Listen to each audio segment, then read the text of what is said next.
திருப்பத்தூர், கள்ளக்குறிச்சி மாவட்டங்களில் பெய்த கனமழை காரணமாக சாலைகளில் தண்ணீர் தேங்கியதோடு வீடுகளுக்குள்ளும் புகுந்ததால் பொதுமக்கள் சிரமத்திற்கு ஆளாகினர்.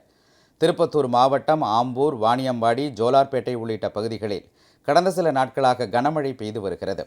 திருப்பத்தூரில் பெய்த மழை காரணமாக சாலைகளில் மழைநீர் வெள்ளமாக பெருக்கெடுத்து ஓடியதால் ஊர்தி ஓட்டிகள் கடும் சிரமத்திற்கு ஆளாகினர். இதேபோல் காமராஜர் நகர் பகுதியில் கழிவு நீருடன் மழைநீர் கலந்து தேங்கியதால் பொதுமக்கள் பாதிக்கப்பட்டனர். கள்ளக்குறிச்சி மாவட்டம் உளுந்தூர்பேட்டை, எறையூர், குன்னத்தூர், குறும்பூர் போன்ற பகுதிகளில் கனமழை கொட்டி தீர்த்தது. சங்கராபுரம் அருகே உள்ள கொசப்பாடி கிராமத்தில் வீடுகளுக்குள் மழைநீர் புகுந்ததால் மக்களின் இயல்பு வாழ்க்கை கடுமையாக பாதிக்கப்பட்டது.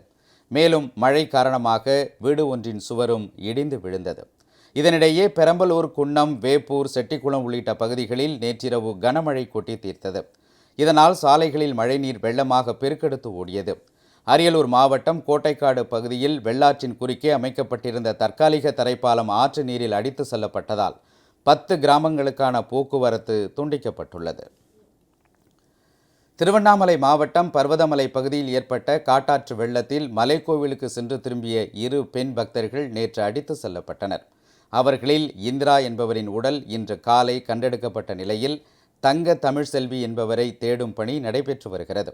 இதனிடையே காவிரி பாசன மாவட்டங்களில் மழை பெய்து வருவதால் மேட்டூர் அணையிலிருந்து பாசனத்திற்காக வெளியேற்றப்படும் நீரின் அளவு வினாடிக்கு 10,000 கன அடியாக குறைக்கப்பட்டுள்ளது.